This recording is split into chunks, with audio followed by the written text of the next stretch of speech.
But of all the ironies about Diana, perhaps the greatest was this. It is hard to find words to express the aching loneliness and rejection. Even in death, Princess Diana remains a force that stirs hearts and headlines alike.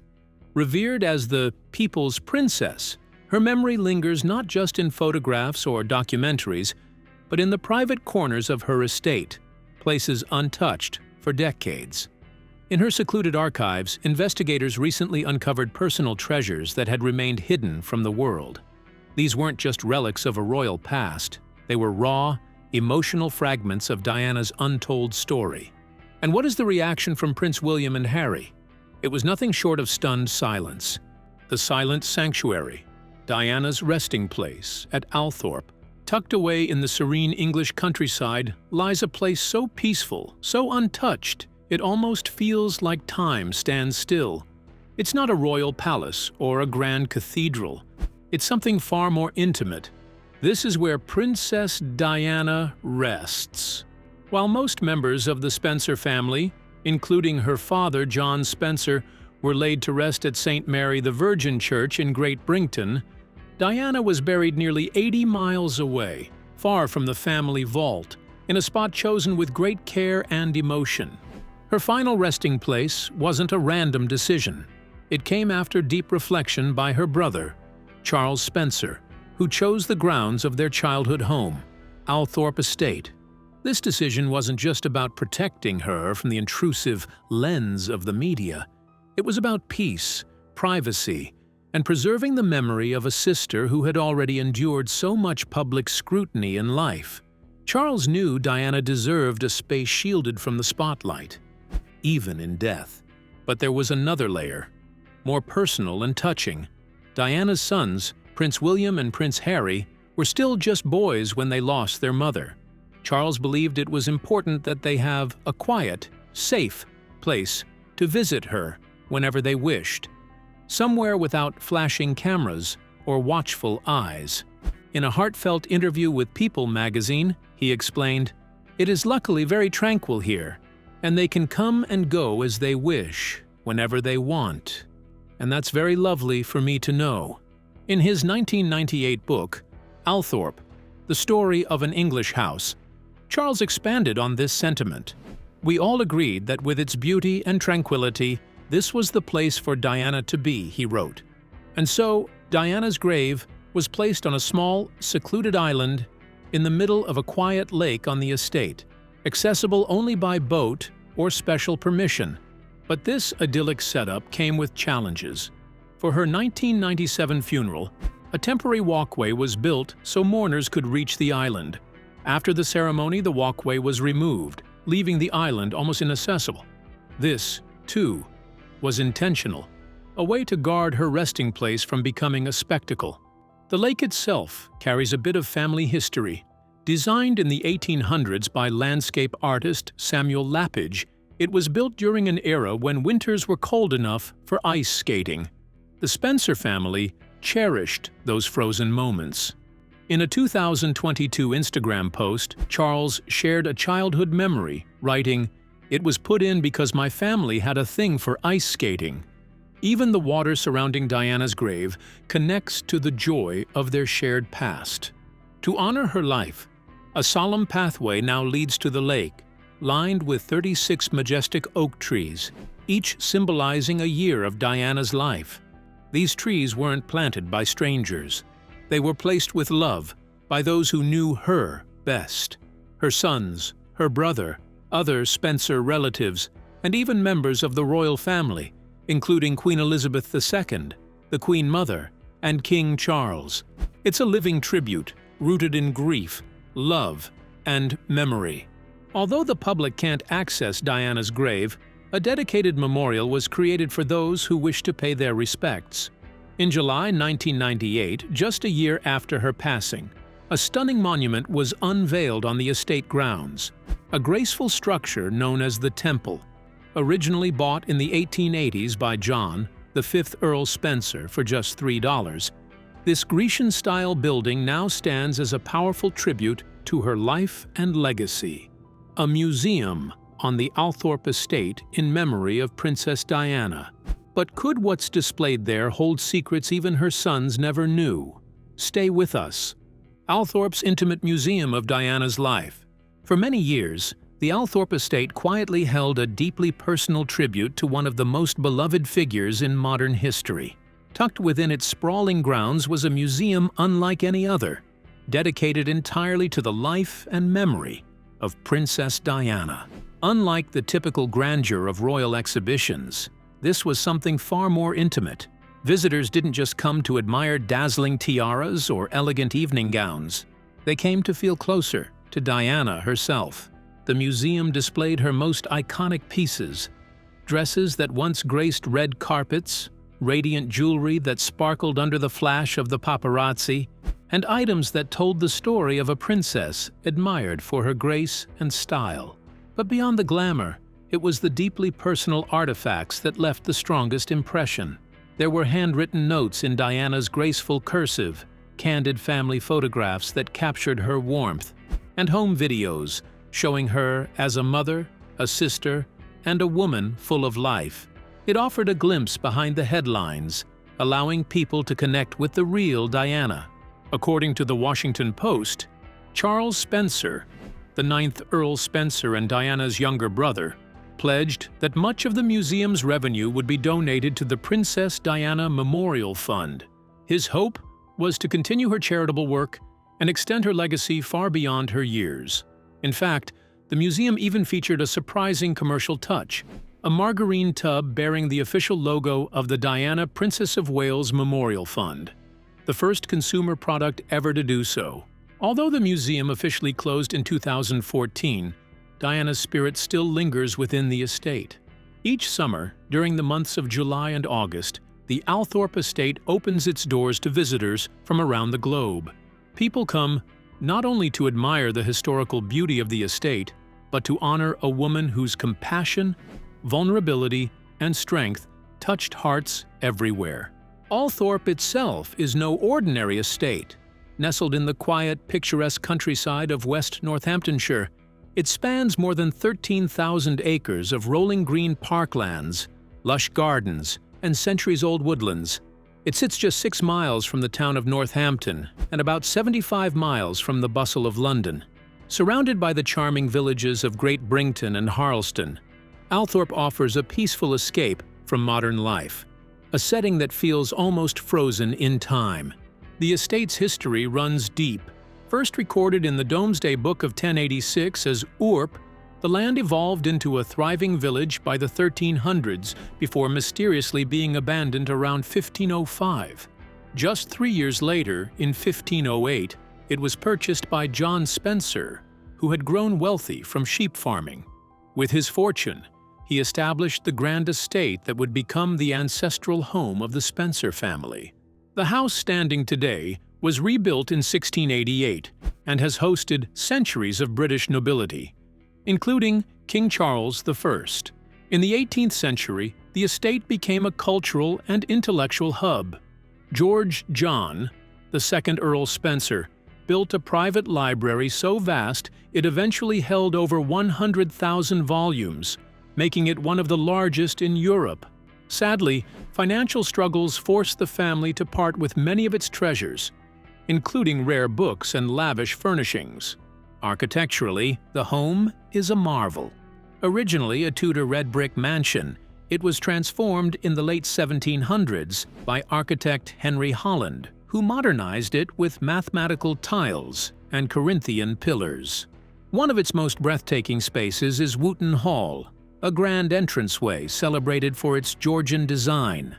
The picture gallery, stretching 115 feet and lined with original Tudor oak, houses an exquisite collection of portraits that whisper stories of generations past. Among these echoes of the past, one story casts the biggest shadow: the awful death of Diana. But what happened that night in Paris? And who knew more than they ever would admit? Don't look away. The night the world lost a princess. The tragic death of Diana. On August 31, 1997, the world was rocked by an unimaginable tragedy: the sudden and devastating death of Princess Diana. In a moment that seemed too cruel to be true, Diana, beloved by millions for her compassion and grace, lost her life in a high-speed car crash in the Pont de l'Alma tunnel in Paris. The accident, which occurred as Diana was pursued by a swarm of paparazzi, left the world in deep mourning. People lined the streets, leaving flowers and tributes at royal residences, while millions tuned in to watch her funeral, feeling as though they had lost a cherished family member. The events surrounding Diana's death were initially shrouded in confusion, but in 1999, French authorities concluded that reckless driving by Henri Paul, the deputy head of security at the Ritz Hotel, was the primary cause of the crash. Their investigation revealed that Paul was heavily impaired by alcohol and prescription drugs at the time of the crash. Surveillance footage showed Paul taunting the paparazzi moments before the fateful drive, further painting a tragic portrait of a man unfit to drive. Paul's reckless driving, along with the chaotic pursuit by photographers, set the stage for what would become a global tragedy. Diana was not alone during her final journey. She was accompanied by Dodi Fayed, her romantic partner, and the son of billionaire Mohammed Al Fayed, as well as Trevor Rees-Jones, Dodi's bodyguard. The car they were traveling in, a Mercedes-Benz W140, was speeding away from the relentless paparazzi outside the Ritz. In a split second, the vehicle lost control, crashing into a concrete pillar in the tunnel. The impact was catastrophic. Dodi and Henri Paul were killed instantly, while Diana, still alive when emergency responders arrived, succumbed to her injuries hours later in the hospital. The only survivor, Trevor Rees-Jones, suffered severe injuries, and his memory of the crash was wiped out by the trauma. As the news of Diana's death spread, the world stood still. Grief poured in from every corner of the globe. Memorials and vigils sprang up across the UK, while outside Kensington Palace, mountains of flowers were laid by mourners. Her funeral was watched by an estimated 2.5 billion people, an event so massive it felt as if the world was grieving together. In that moment, the world wasn't just mourning the loss of a princess, but the loss of a mother, a humanitarian, and an iconic symbol of kindness. Despite the devastation, Diana's legacy has endured, continuing to shape not just the British royal family, but society as a whole. She transformed the monarchy, showing that it was possible to embrace emotional vulnerability while performing public duties. Her charitable efforts brought attention to numerous humanitarian causes, and her sons, Princes William and Harry, have worked tirelessly to carry on their mother's work. Her influence transcended the royal family, making her a beloved global figure who will forever be remembered not for her crown, but for her heart. The tragic accident was ruled by French authorities as a result of Henri Paul's reckless driving. His toxicology reports revealed a troubling mix of alcohol and prescription drugs, which undoubtedly impaired his ability to drive safely. This information, combined with the relentless pursuit by paparazzi, painted a grim picture of the night's events. Despite the clarity provided by official investigations, conspiracy theories still swirl around the tragedy. But the undeniable truth remains. Diana's life was cut short due to a tragic combination of reckless behavior and media obsession.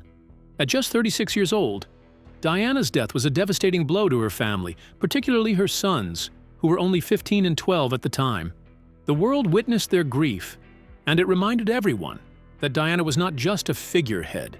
She was a mother, a beacon of compassion, and a global symbol of strength. Diana's legacy lives on through the countless causes she championed, and her impact continues to inspire those who strive to change the world for the better. But there's more to Diana's legacy, and it's hidden in the place where she now rests. What unexpected things have been discovered at Diana's final resting place? Stay with us to uncover the mysteries surrounding her resting place at Althorp. Unseen waters surround Diana's final home in an unexpected and rather surprising scene unfolded at Althorp, the ancestral home of Princess Diana. Known for its historical significance and breathtaking beauty, the grand estate faced a situation that no one could have predicted. Althorp, typically a symbol of British heritage and aristocracy, was transformed into an impromptu water park. The sprawling lawns, which usually reflect the well-manicured elegance of the estate, were submerged underwater, creating a site more reminiscent of a shallow lake than the iconic garden it once was. Charles Spencer, the 9th Earl Spencer and younger brother of the late Princess Diana, was quick to share the unusual scene with his social media followers. As the custodian of the estate since inheriting the title of Earl in 1992, Charles has grown up surrounded by the majestic surroundings of Althorp.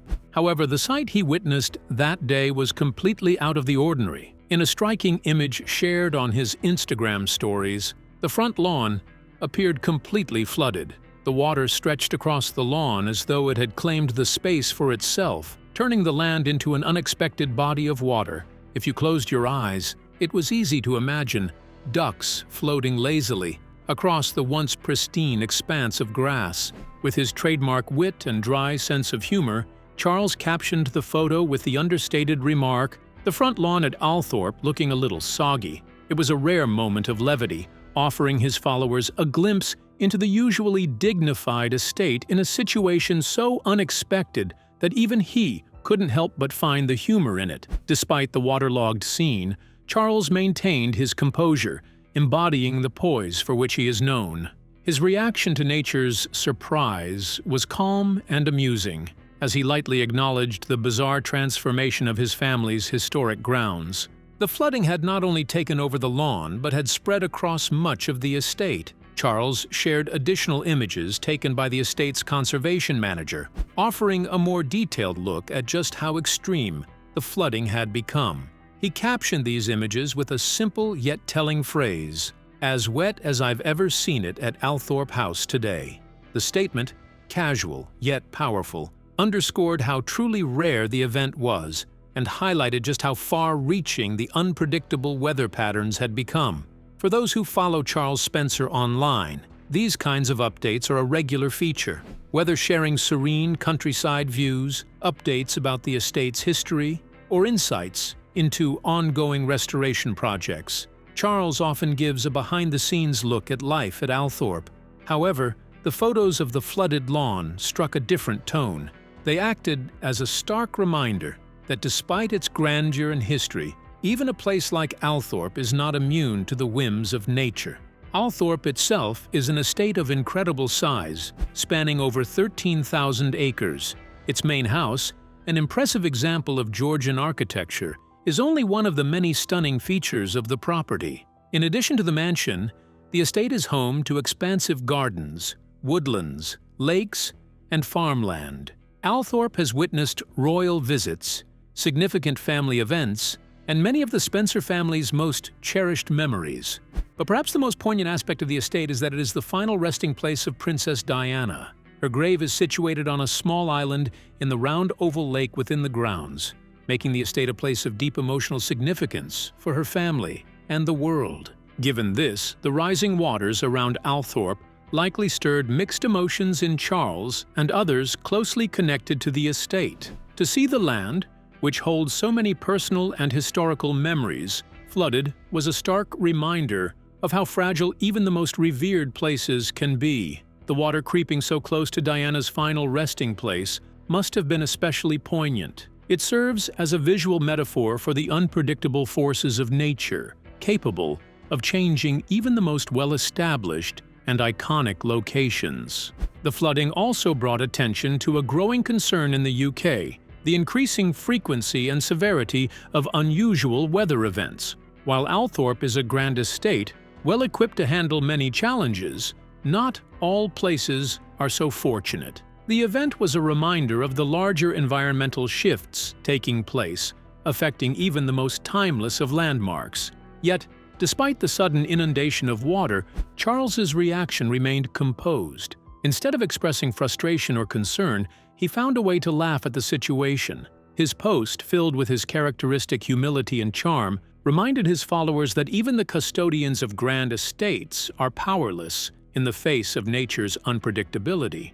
The image of a noble figure handling a flooded lawn with humor and grace, rather than panic or frustration, struck a chord with many of Charles's followers. While some expressed concern about the impact of the flooding on the estate's grounds and wildlife, others admired the beauty of the reflections in the water. The scene, though unconventional, was oddly captivating. It also sparked curiosity about the estate's resilience and ability to recover from the disruption caused by such weather. No one can predict how long it will take for Althorp's iconic lawns to return to their usual emerald green state. But one thing is certain: the Spencer family has weathered many storms over the centuries, and this unexpected flooding is just another story to add to the long history of this remarkable estate. When you've stood for over 500 years, a little flooding is just another chapter in the ongoing legacy of Althorp. Diana's Light, a royal legacy beyond the crown. Princess Diana was far more than a royal figure. She became a symbol of grace, kindness, and compassion, whose influence stretched far beyond Buckingham Palace. Her life combined fairy tale glamour with personal heartache, and even decades after her tragic death on August 31, 1997, her legacy continues to inspire. Born into British aristocracy, Diana Spencer grew up at Park House on the Sandringham estate, surrounded by tradition and the expectations of upper-class life. Despite this privileged background, Diana was known for her gentle spirit and down-to-earth nature. Before entering royal life, she lived modestly, working as a nursery teacher's assistant. Her quiet world changed forever in 1981 when she became engaged to Prince Charles, the heir to the British throne. Their wedding at St. Paul's Cathedral was a global spectacle watched by millions. Overnight, Diana became the Princess of Wales, stepping into a spotlight brighter than she could have imagined. With her elegance, charm, and flawless fashion sense, she quickly won the hearts of people around the world. Yet what made her truly beloved was not her royal status, but her genuine warmth and empathy. As a mother to Princes William and Harry, Diana was fiercely protective, determined to give her sons as normal a life as possible despite their royal upbringing. Her role as a mother endeared her even more to the public, but behind the glamorous image, her marriage was unraveling. The relationship between Charles and Diana was marked by emotional distance and infidelity. Their separation was announced in 1992 and finalized with a divorce in 1996. Diana's struggles made her more relatable, and rather than retreat from public life, she found her true calling. Freed from the confines of royal protocol, she embraced humanitarian work with passion. She began visiting hospitals, comforting sick children, and shining a light on causes often ignored by the public. One of her most powerful moments came during a trip to Pakistan in 1996, where she was photographed cradling a young cancer patient, an image that resonated around the world. Her early charity work focused on vulnerable groups, children, the elderly, and the sick, but her mission soon grew into something much bolder. Diana became a trailblazer in breaking the stigma around HIV and AIDS. At a time when fear and misinformation surrounded the disease, she made headlines for shaking hands with AIDS patients without gloves, showing the world that compassion mattered more than fear. Her boldness helped shift public attitudes and sparked more open conversations around the illness. She also became a vocal advocate against landmines, a cause that took her to Angola, where she famously walked through a live minefield. Her visit, in partnership with the International Red Cross, brought worldwide attention to the horrific impact of landmines on civilians, especially children. These acts of courage and compassion redefined her image, not just as a former princess, but as a fearless humanitarian. Diana's influence didn't stop there. She championed causes like cancer research, homelessness, and mental health, topics that were often hidden or ignored during her time. Long before these issues became widely discussed, Diana was raising awareness and pushing for empathy. Though she was no longer a working royal, Diana's actions had a deep impact on both public perception and global policy. Her legacy lives on not only in her sons, but in the way she used her platform to bring attention to those suffering in silence. Diana may have worn a crown, but her greatest power came from her humanity. She showed the world that compassion could be more powerful than tradition, and in doing so, she became a timeless symbol of love, courage, and change. What do you think about Princess Diana's death and the current situation of her final resting place at Althorp? We'd love to hear your thoughts in the comments section. Don't forget to like and subscribe.